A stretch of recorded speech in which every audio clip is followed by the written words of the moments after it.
Идет наш папка. Что делает Китя?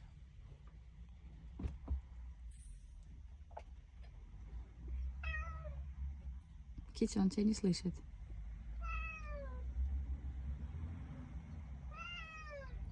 Зовет его.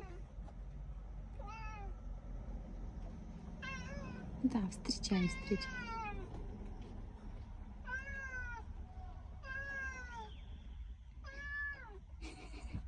Папа даже не смотрит.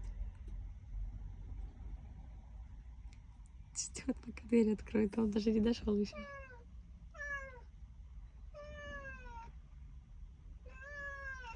Что она ему говорит?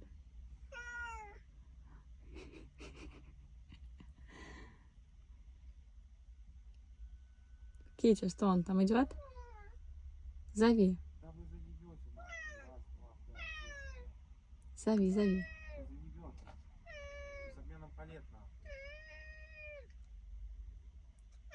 Зови. Привет. Так звала тебя. Ну привет, привет. Ну что. О, да.